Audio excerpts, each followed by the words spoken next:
You're listening to an Ono Media podcast. This show is sponsored by BetterHelp. We often hear about the red flags we should avoid. But what if we focus more on looking for green flags in friends and partners? If you're not sure what they look like, therapy can help you identify green flags.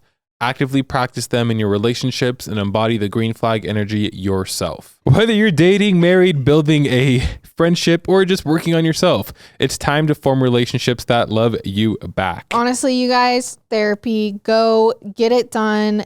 It is just, even if you have nothing to talk about, taking an hour out of your week to focus on you or your marriage or your relationships with people in life is never not beneficial. BetterHelp is fully online, making therapy affordable and convenient, serving over 5 million people worldwide. Discover your relationship green flags with BetterHelp. Visit betterhelp.com/husband today to get 10% off your first month. That's BetterHelp, HELP.com/husband. Hey everyone, and welcome back to the podcast. This is Murder with My Husband. I'm Payton Moreland. And I'm Garrett Moreland. And he's the husband. And I'm the husband. Again, if you are on YouTube right now, you will notice that we are definitely in a different set. If you're on audio, maybe we sound different, maybe not. There's no pop filter on this one, so I hope I'm not popping peas the whole time. No, I'm sure you're good. But Garrett's probably going to use why we're at a different set for his 10 seconds. But before we jump into that, I actually dropped new Into the Dark merch, which is my solo show, if you didn't know. And I'm pretty sure there's a few left over. So if you were listening and missed it, go over to Into the Dark. The links are everywhere, and snag the little last bit of that merch. But yeah, I don't want to bore everyone with this. So let's jump into your 10 seconds. That's kind of all we got going on here. We are not home, as you can tell. We have been swimming with Daisy.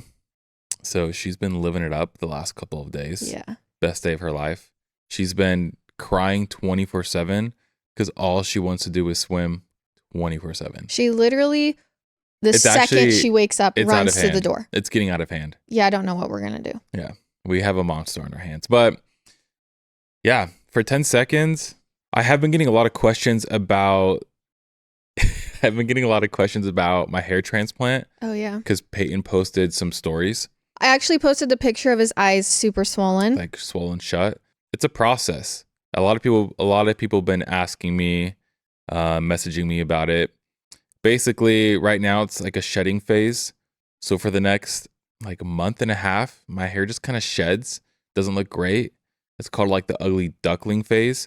And then it'll kind of all come back in and everything will be good. But the first like 2 to 3 months is kind of just, I keep a hat on and just suck it up for the most part. I will say I have followed a lot of hair transplant journeys as Garrett was prepping to get his, and yours is looking good. Yeah, no, it's looking good. I would say yours is above average. I think because I've had a lot of hair already. Yeah. I mean, just like it was like the fronts that I kind of got touched up and thickened. Anyways, that's my 10 seconds. If you have any more questions, feel free to shoot me a message. Again, a lot of people asked about it. And again, I went somewhere in Salt Lake City. I did not go out of the country. Yeah, that's kind of all I got. Also, we'll tag below where we're recording at. If you're ever in St. George, Utah and need somewhere to record, you can go check it out. But on that note, let's hop into today's podcast. Our sources for this episode are abc13.com, oxygen.com, caselaw.com, yahoo.com, clicktohouston.com, kiro7.com, abc7news.com, texasmonthly.com, cbsnews.com, cron.com, abcnews.go.com, and hubpages.com. Gosh. A lot of sources. A lot. Okay, so no matter how big or small a case, how violent or discreet it all may have been, in the end, the entire investigation typically amounts to one big finale, and that is the courtroom hearing. A trial is supposed to be the most critical part in the justice system machine.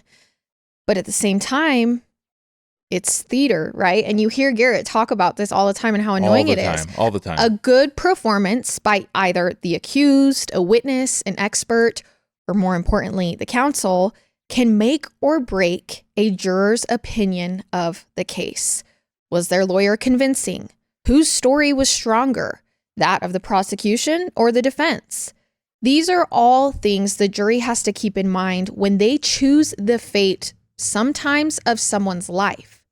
But the problem with courtroom theatrics is they aren't always an accurate interpretation of the truth.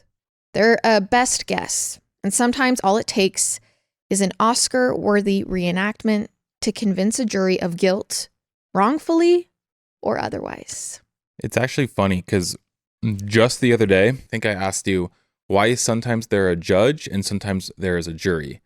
And you were saying... You said, if I was going to trial, would I pick a judge-only trial or would I let it go to a jury? And I said 100% I would pick a jury. And I said it would depend on the crime. Yes. Because, and literally the reason I say that is the exact thing I'm talking about. You can manipulate a jury way 100%. Easier than you can manipulate a judge. Especially someone who's a prominent figure like a judge, right? So you got to rely on your stupid peers. Yes. Not your very smart judge who does this all day, every day. Yep.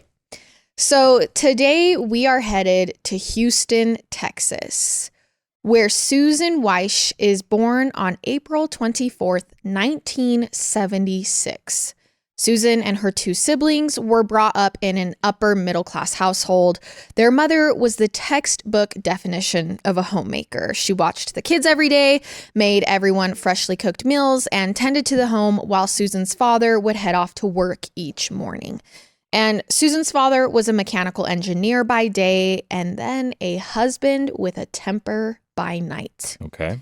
When he wasn't laying a hand on Susan's mother, he was taking his rage out on his 3 children. As you can imagine, Susan and her siblings sort of had to learn how to walk on eggshells around him, as they put it. When he got mad, they learned to scatter and hide. But for Susan, she grew up kind of thinking that this is what a normal marriage looked like. That everyone fell in love, got married, had kids, and then started hitting each other. Okay. It was just another step on the path of life. Still, every day when Susan and her siblings left the house, they put on their smiles and went about their business, pretending that nothing was abnormal at their home.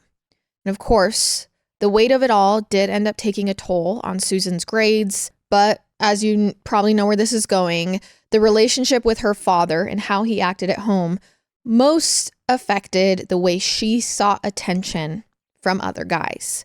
So Susan said she craved male attention and was willing to do whatever it took to get and maintain it. Okay. So when a boyfriend of hers made some snide remarks about her looks, instead of breaking up with him, Susan dropped 19 pounds to try and please him.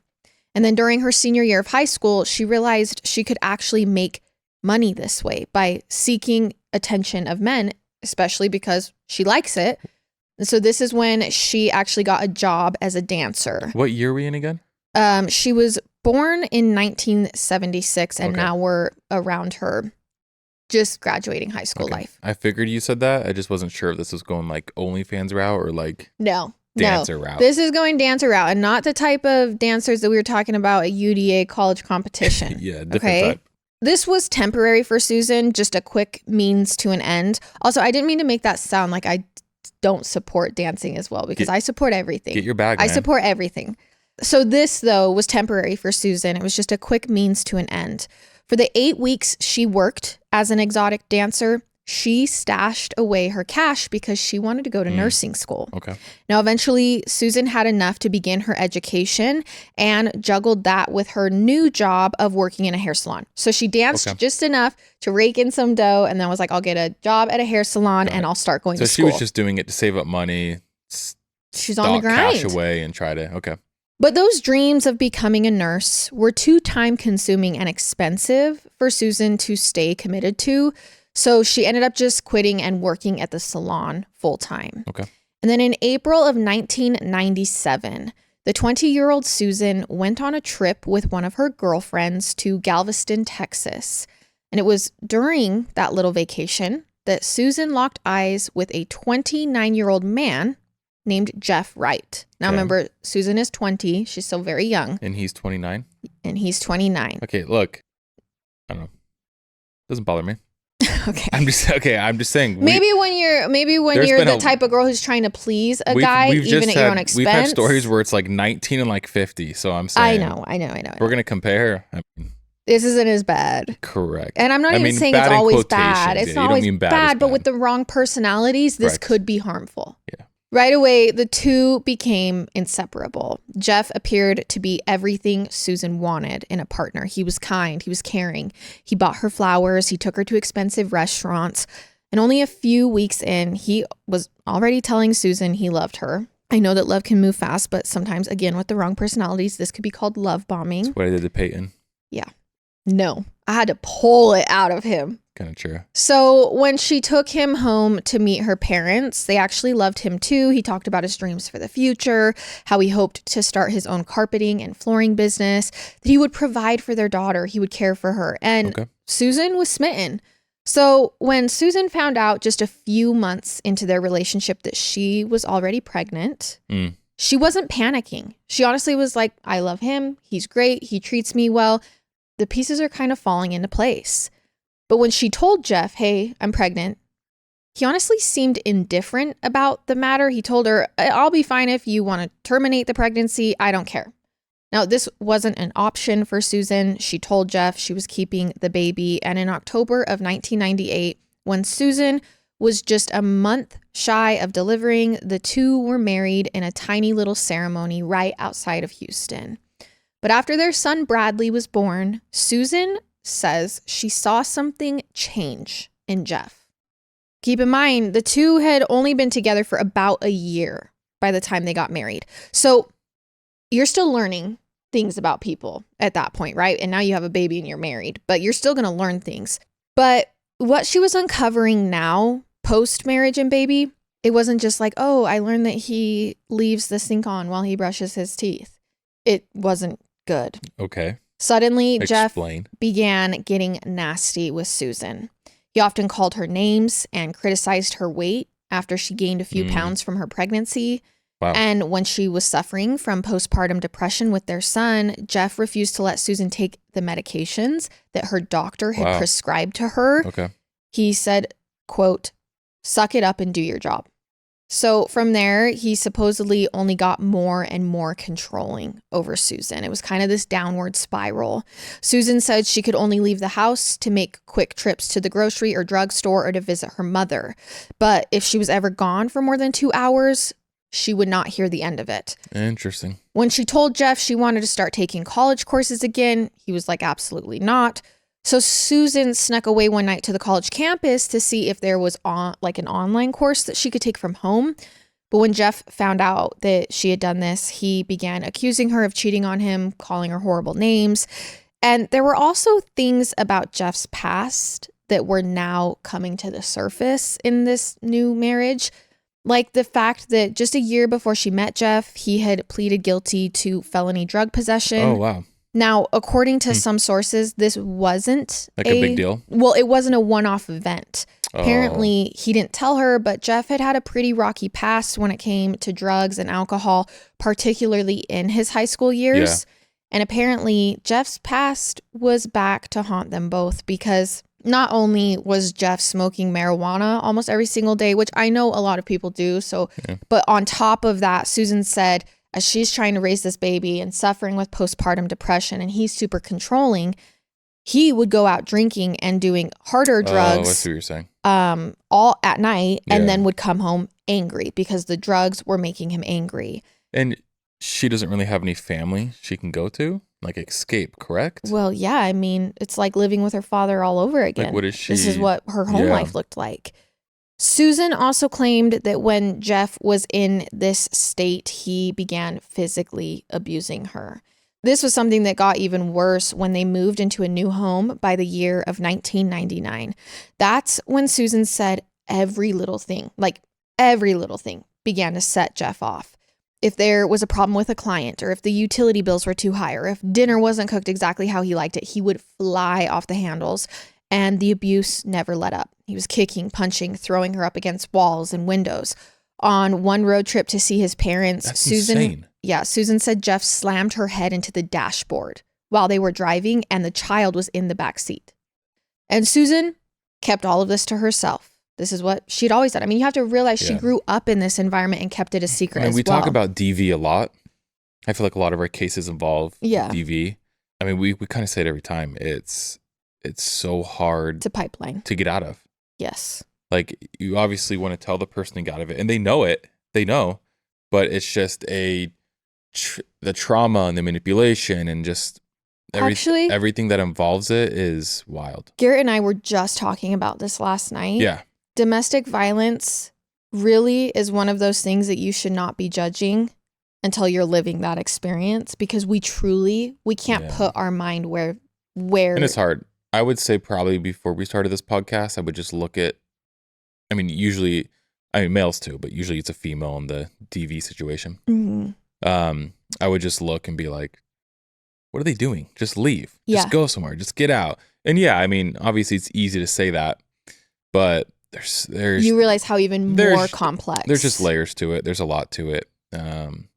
P.S. If you are watching on YouTube and you see me itching my head, it's been a very common occurrence the last few weeks. I told him today in public, I said, stop itching your head. People are going to think you have lice. Yeah, I said, I don't even care. Okay, so yeah, I think domestic violence is just a very complicated and complex thing that you truly can't wrap your head around it until you've been through it. And now as an adult, she still kept this abuse from her friends and now her family. She painted the picture of a happy wife in a happy marriage. If things weren't good, she just didn't leave the house, which may be why so many people thought Jeff and Susan honestly had a perfect little life. But in the summer of 1999, Susan had reached a breaking point. After another beating from her husband, Susan called her sister Cindy for help while Jeff was at work one afternoon. And you have to imagine how mind-blowing this was for Cindy, who didn't know anything was going on in this marriage. So she tells Cindy about the abuse, and Cindy and her husband arrived hours later in a U-Haul, and they helped Susan pack up all of her and Bradley's things, and she got them out of there. But the following morning, Jeff called her, threatening her. He said he was sending a moving van back over, and if she didn't pack it all up and come home, he was going to kill her and Bradley. So, cops, what happens? No, she feels like she has no choice, and things only get more complicated because Susan got pregnant. Okay. But then had a miscarriage when Jeff was beating her in the stomach, and she lost the baby. And but it's just this toxic cycle of being scared, just your what you can usually see. So then in December of 2001, she gets pregnant again, this time with a little girl they named Kaylee. And now Susan has 3 lives to protect, hers and her 2 kids. This is all while Jeff lived his life doing whatever he wanted, including dating women. Like, he would just cheat all the time. He gave Susan an STI that he had gotten from one of the women he was sleeping with. Jeez, it's dude. really so much for Susan or anyone to bear. And with Jeff literally threatening to kill her if she tries to leave again, that's when Susan realized. And Garrett literally just said this on last week's episode. But Susan comes to the realization, he'll never let me leave peacefully. I will die. Yep. So it's either kill or be killed, man. So on the night of January 13th, 2003, that decision would be made. So that evening, Jeff came home from his weekly boxing lesson with a look in his eye. Susan knew it all too well. Jeff was high on cocaine. And that's when he started taunting the now 4-year-old Bradley, trying to get him to box with him. Jeff began taking jabs at the little boy's face, eventually hitting him pretty hard on the cheek. And the more Bradley tried to run away and resist the fighting, the more Jeff was badgering him, calling him a sissy. He was 4? Okay. Yes. So Susan removed the children from the situation, putting them on the bed. Okay. But at this point, she was like, I can't. Yeah. I cannot do this anymore. I can't. Susan, at her breaking point, went to the bedroom and confronted Jeff. She said, it is time for you to find other ways to deal with your rage. You need to get help for your addiction. You need to go to therapy. I'm sure that went over amazing. No, Jeff does not appreciate it. He throws her against their bedroom wall, tells her not to give him any ultimatums. Then he pushed Susan to the bed and began sexually assaulting her. Okay. Susan closed her eyes. Insane, dude. She was scared of what was coming next because this was a really, really bad fight. And when she opened her eyes, according to her, Jeff is holding a knife above her. This has escalated to that point. So Susan did the only thing she could think to do at that moment, which she hadn't really done. She fought back. She kicked Jeff. She actually managed to grab the knife from his hands and she just began stabbing him in the bedroom while her kids are in the other room. I didn't see this going this way. So as soon as she gets the knife, she's stabbing him over and over again. She stabs him in his chest, his neck, his stomach, his legs, his genitals. Holy crap. Everywhere on his body. How many times? Well, 193 wounds on his body. So 193 stabs or 193 Probably just wounds? cuts and stabs altogether. Okay, so even if we take 50% of that, let's just say 90-ish stabs. I mean, Payton and I talk about this on the podcast a lot. I'm trying to figure out how to say it. I mean, she obviously is angry, and we talk about how intimate when someone kills someone with a knife, it's anger, it's other things that are involved. It's rage, right? Keep going. According to Susan, she fully admits, no, something came over me and I couldn't stop. Yeah. Once I started, I did not stop. Okay. I mean, I don't blame her. I don't know. And you have to this story is just Wait, was her kid in the room? In the next room. Okay. The reason that Susan stopped stabbing is because she hears a little knock on the door. Got it. And Bradley is asking if everything's, are you okay? Now Jeff is already dead, but Susan wasn't convinced. So she hid the knife. She wiped the blood off herself. She walked Bradley back to the bed. She tucked him in. She said, everything's fine. But in the back of her head, she's like, what if he's alive? What if he's alive? Yeah. What if he's going to get up, on the movies? So as soon as the kids are back tucked in, she goes back to the kitchen. She grabs a brand new knife. She goes back to the bedroom and stabs him several more times. That part's kind of wild. So this comes to a grand total of 193 wounds. And this is why I opened this. I didn't expect this part. Because this case is complicated and you now understand why trial is going to be probably the biggest part of this case.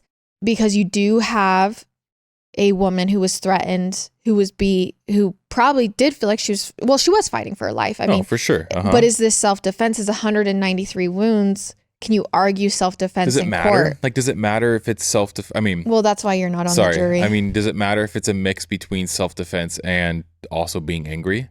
You know what I'm saying? I just think that's up to the jury. I know it's up to the jury. Okay, let's hear what they say. So after this, sorry, we talked about it, I think a couple weeks ago. Put me on the jury. No. They never will. I'll never be on a jury because of the podcast. I might squeak through. When you say kill or be killed, you will never be a part of a jury. I think as soon as they look into what we do for a living, they'll be like, nope, not happening. Because I will leak. No, I'm just kidding. So Susan is done now.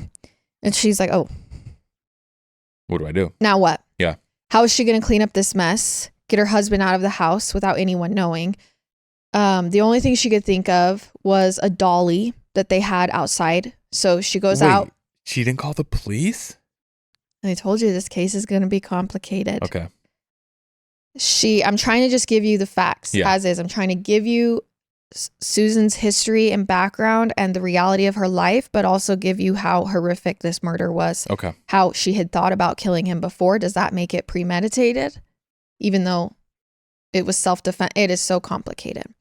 So she brings the dolly into the bedroom. She pushes Jeff off the bed and onto the cart and she wheels him into the backyard. Conveniently, Jeff had dug his own grave just a few months earlier. There was a hole in the backyard that he had dug because he was planning to install a fountain, but he hadn't done it yet. Okay. So Susan dragged him off the dolly, put him in the hole, and then covered it with dirt. But even as the 26-year-old Susan, so young, caught her breath, the reality of the situation hadn't sunk in yet. She said even at this point, she was worried that Jeff wasn't dead. And I think that this is coming from her lawyer trying to argue the amount of fear. The psychology behind it. Yeah, the amount of fear she had and how that proves that this is self-defense. I understand it to an extent, right? She starts having all this PTSD and I'm not saying I don't believe her. It totally makes sense that can't happen. I mean, she's not sitting here panicking going, oh shoot, how do I get out of this? She's sitting here panicking going, oh shoot, what if he's alive and gets out of this think grave? About last week's case. He had to pretend he was dead. Yeah. The cops set up a whole stint. He had to pretend that he was dead. So, this happens. Yeah. So she actually goes back inside. She sits on the couch. She stays up all night, a knife in her hand, staring at the door. Okay. Just to make sure that he doesn't get up and come back in. Again, according to her story and her lawyer. For the next few days, Susan says she remained in a hazy fog, just on autopilot, but Jeff's parents obviously knew something was wrong. So on the afternoon of January 14th, Jeff's parents called Susan worried. They said they were expecting to hear from Jeff last night, the night that she killed him, but he never called. Is everything okay? Did he come home? Susan was like, yeah, but we got into a terrible argument. She said Jeff got so mad at her that he actually poured a bottle of bleach all over their bedroom, which in her mind, she's trying to now cover up what she's done. Oh, so she's like, if I tell his parents that there was bleach in the bathroom or in the bedroom, then if police find the bleach, they're not going to think it was me. Why not just call the cops? She's just too scared? I think she's just in... Like, is she having a mental breakdown? Yeah. Like, what's going on? I mean, I don't know if I'd go that far, but it's like, what do you do? Okay. So, I mean, 190 wounds. How are you going to explain that to the cops? Yeah, I get that. So to the Wrights, his parents, this just doesn't make sense. They're like, Susan's acting weird. Why would he have poured bleach? This is not right. Yeah. And Susan actually told this same story to Jeff's boss when he called later that day looking for him, and then also to a neighbor who called to check in. And after hearing the story, the neighbor told Susan she should file a report with the police because the entire situation sounds like domestic abuse. Yeah. Like, she's like, well, if Jeff really did that, you should go file a police report, which was actually something Susan took them up on the following afternoon. So January 15th. So this is 2 days after cleaning up the crime scene and emptying the joint bank account she shared with Jeff. Susan walked into the Harris County Constable's office. There, she told them the same story she had shared with the others, including the fact that he had hit their son on the night of the 13th. She also showed them pictures on her phone of cuts and bruises that she had. She told police she wanted a restraining order from her husband for both her and her kids, and she officially filed a domestic violence complaint. Okay. Now, obviously, we know her husband is deceased in the backyard at this point. And she still hasn't told them that, obviously. No. So by That's January... crazy. Could you imagine calling and filing a DV complaint, but then being like, my husband's dead because I killed him? Yeah. So by January 18th, the pressure was too much for Susan. Everyone's calling. Everyone's asking, where's Jeff? Where's Jeff? And it was only a matter of time before someone would come to the house and notice things are wrong. And that evening presented another huge hiccup for Susan because their dog had been in the backyard digging at the grave. No. And he had allegedly exposed a part of Jeff's head. He had also This chewed... is wild. Well, he had also chewed off Jeff's hand, and she found the dog gnawing at it on their patio. This is wild. So that's when Susan was like, I've got to get out of here. So she grabbed the kids, she threw them in the car, and she went to stay with her mother. When she got there, Susan's mother finally confronted her about it. She's like, where's Jeff? Did you do something to him? And Susan confesses to her mother that she murdered him. Now, I can only imagine what it was like for Susan's mother. I'm sure she's in panic. She tells Susan, go send the kids to stay with Cindy. That's their aunt, her sister. And we are going to find an attorney. So that's she's like, you're turning yourself in. It's like the first time I've heard someone say, I'm getting an attorney before the cops start questioning me. Yes. Well, I mean, as the mom, you're like, listen, you're not going to hide. Advice, you're going to admit to the murder, but we're going to find you an attorney first. So they lock in on a guy named Neil Davis. And before going to the police, she tells her attorney everything, which... We talked... Okay. Yeah, I know. I've talked about this with you guys many times.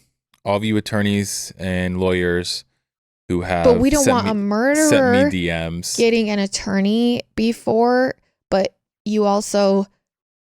A victim, you do want getting an attorney before. Yeah, I don't know. So it's this weird thing because two statements can be true at once. She can be a murderer and also a victim.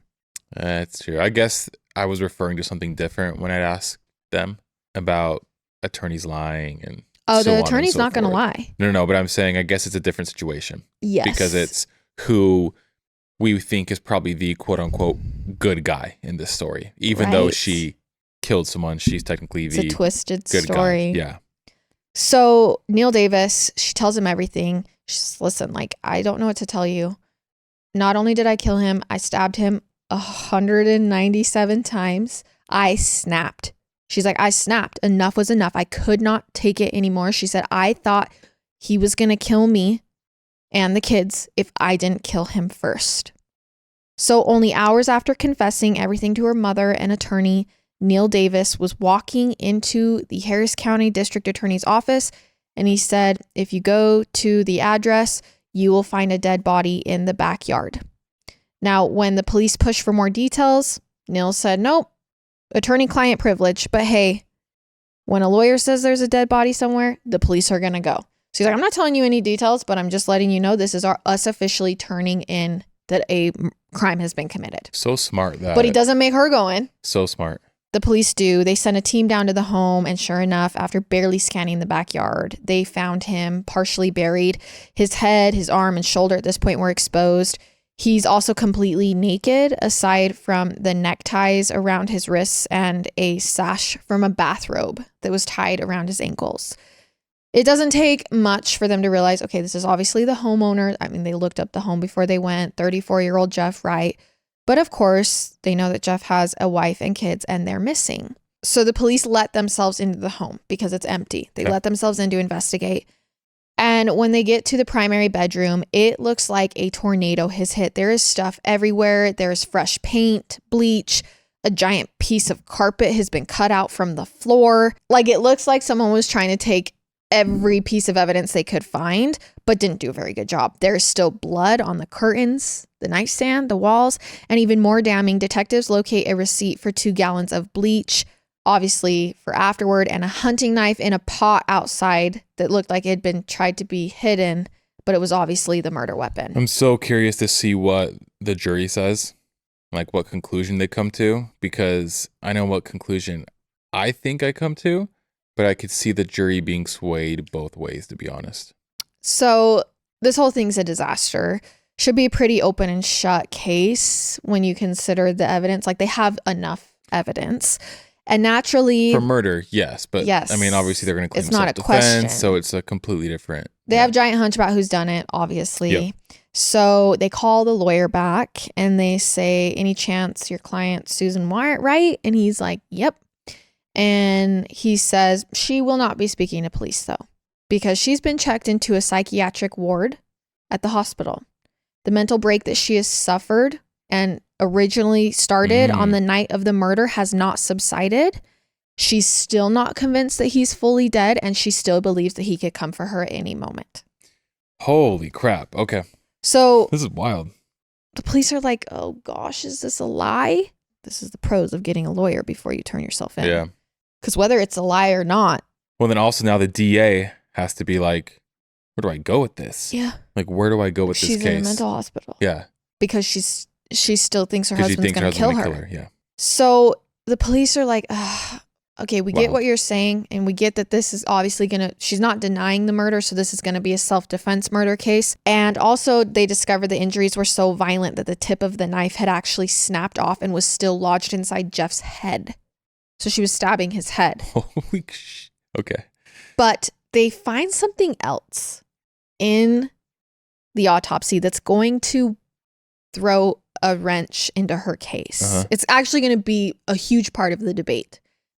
They find red candle wax on his thigh and around his genitals, which doesn't match any part of the story that Susan has told so far, right?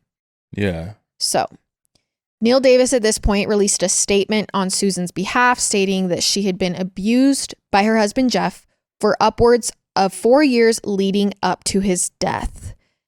But murder is murder, and Susan knew there was no getting herself out of this one. So on January 24th, 11 days after stabbing her husband, Susan Wright turned herself into police with every intention of pleading not guilty. Okay. And letting the court know exactly what she went through to be pushed to this point. And she's going to argue that anyone who went through what she went through would snap. Okay. An opportunity that finally came for Susan a little more than a year later in February of 2004. So during this year, she's not in prison? No, she's prepping for trial. And when Susan took the stand, it was obvious that for a year she had been prepping very hard with her lawyer for this trial. She does not miss a beat. She offers up the same exact story I told you earlier. That is the story she tells. How Jeff had come home that night from a boxing match high on cocaine, how he was hitting their son, how later that evening in the bedroom, Jeff came at her with a knife in the middle of their attack, and she fought back thinking it's either him or me. And that the reason she didn't go to the police right after was because she was having a mental break and still literally confused, thinking that her husband was going to be able to get to her and her kids at some point. The prosecution sees holes in Susan's story, holes that would convince them that Susan wasn't being totally honest with how that night actually went down. There might be pieces of truth, but there were definitely pieces missing, according to the prosecution. Okay, like? This hinged on two giant things found on Jeff after he died. Number one, he had ties on his wrists and feet. If a body is already dead, why would you tie the feet and wrists up? You would tie feet and wrists up on a person who's alive to keep them from moving. Was it tied with what they were saying earlier? The neckties and bathrobe. In the bathrobe? Yes. Okay. I mean, you're thinking maybe just to move him? Yeah, just to move the body. That would be my initial thought, 100%. Number two, the wax near his groin that does not come up at all in her story. I don't even know if I want to know. That's weird. She thinks this doesn't look like a situation where someone fought back from self-defense. She thinks Susan decided a couple days earlier, it's me or him. He's going to kill me if I don't kill him. So she lured Jeff into the bedroom, seduced him with what he thought was going to be maybe... And then started killing him. Tied him up. Okay. And then started killing him. I mean, I guess I could see what they're saying just because... That she had tied him up, that she had poured the wax on him, that it was a whole thing, and then got the knife and stabbed him. Also, the chances... I'm not saying this doesn't happen, but he's going to stab her and then she somehow gets the knife from him? You know what I'm saying? Like, he sounds like he was... Yes, but it does happen. I know, but he's high on cocaine. Yeah. And apparently over top of her, which is an even harder place. Like, it's possible. It's just... Unlikely in your mind? In my mind, unlikely. So if you're sitting on this jury, you're thinking, that's a little unlikely. Yeah, I would start to raise some red flags. Okay. So this is where the prosecution comes in. They said, yep, we agree that she murdered him. We're not even really arguing that she wasn't abused by him. What we're arguing is that this was not self-defense. This was premeditated murder. First degree premeditated murder. They said it had nothing to do with protecting her children. They actually said, and they brought her past of dancing into the trial, like trying to smear her reputation, you know, make the jury think different of her. They said, also, Jeff had a $200,000 life insurance policy. And what was she going to do? How was she going to provide for her kids? Which the prosecution even called a witness to support. Kevin Comboy was a coworker of Jeff's, and he recounted a time just a week or so before Jeff's death where Susan called the office. He said he could hear Susan screaming over the phone at Jeff, asking him whether or not he completed the insurance policy paperwork. So a week before she murders him, a coworker is coming forward saying she called him at work complaining about the insurance policy that's a $200,000 payout. Dude, I don't know. It would be so hard to be on the jury because this is where the reasonable doubt starts inching away at your mind, right? So Kevin says Jeff even ended the call saying, if I die, like as a joke, saying, if I die, you'll be a very rich woman. So Jeff's brother-in-law. But very rich. I mean. Yes, but I mean, how many times do you joke about insurance? Yeah, I get that. So Jeff's brother-in-law, Brian Roberts, also testified against Susan. He said there was one occasion where he was at their house for dinner and Susan and Jeff got into an argument. He then said Susan, who was using a knife, turned and pointed it at Jeff in a threatening manner, which doesn't really mean Susan's lying. But also Brian claimed he never once saw or heard any abuse from Jeff towards his wife or kids. I would say that majority of people don't ever see the DV actually happening in relationships, so I take that with a grain of salt. And the prosecution sort of takes that and runs with it. They say this relationship could have been toxic, okay, but is this domestic abuse or murder? Is this domestic abuse defense exaggerated? Oh. Like, was this like something that was conjured up after the murder that was made to be even worse, that she created this huge lie about the history of their relationship?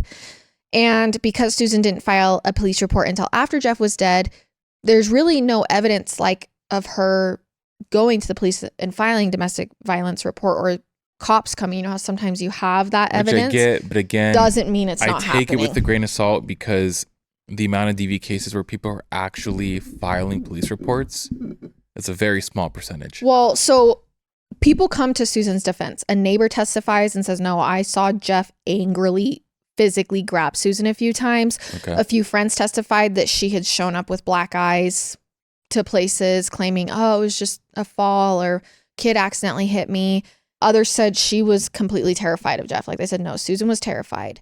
Though her best friend claimed there was one instance where she confided in her that Jeff had hit her after an argument on his birthday. So there are times before this murder happened that she was telling people. So this whole idea that the abuse was something Susan conjured up after the fact, it doesn't really land after the jury hears testimony from other witnesses saying, no, there were little clues here and there. But it's all he said, she said. Though when it came to the real hard evidence, like the wax and the ties, Susan said there's not a simple explanation for it. She says the wax from the candle came from when she pulled Jeff off the bed that night after killing him, that his shoulder had hit the nightstand and the candle fell over and poured wax on him.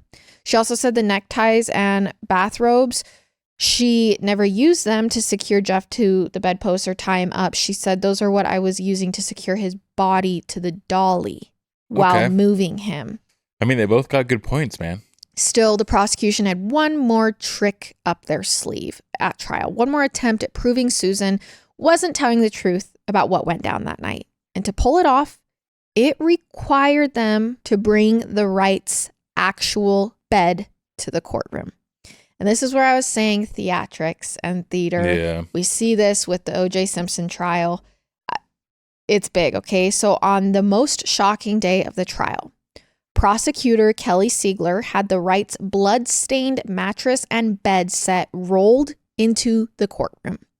Then she asked another young male prosecutor from her team to step up and lie down on the mattress, and then she climbed on top of him to show a reenactment. What the freak? She tied both of his hands to the bedpost, took the actual knife from evidence, and began recreating her own version of what happened that night, the prosecution's theory, to give the jury a visual stimulant of like, this could happen, this could be real. Okay.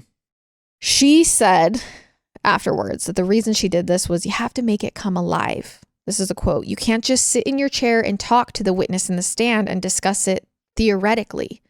She said, I chose to take it to the next level, offering an Oscar-worthy performance, one that seemed convincing enough for the jury. No way. Some people call it genius. Some people call it completely inappropriate, but the jurors called it the truth. After 5 hours of deliberation, they came back with a verdict. They found Susan Wright guilty of murder in the first degree. She was sentenced to 25 years in prison. Susan has since said that her defense kind of failed her at trial. They had a lot of regrets about how it was handled. For example, they failed to call to the stand the psychologist who treated Susan after her arrest. I mean, that psychologist says she was in a dissociative state. She was suffering from PTSD. They never had him testify. They also weren't aware of a sworn statement given by one of Jeff's ex-girlfriends 10 months before the trial. Her name was Misty Michaels. She was working as an exotic dancer when she met Jeff, and she said he was abusive towards her as well, that he hit her across the face, threw her down a flight of stairs. So they could have had her testify at trial. She even filed a police report. So there was evidence to back it. Jeff was actually arrested and spent the night in jail for beating up his girlfriend. She said he was controlling. She basically mirrored her story. He was controlling. He monitored my every move. The jury never got to hear a word of it. They didn't get to hear from domestic abuse experts. So people are like, she could have had a better defense. So in November of 2004, Susan and her new lawyer, Brian, began filing appeals stating that her lawyers were inexperienced and ineffective. There was evidence that should have been given at trial. He also argued that Kelly Siegler's courtroom reenactment should not have been allowed, that is made for TV nonsense, and the whole thing was just confusing. And how can you separate acting and dramatizations from what actually happened?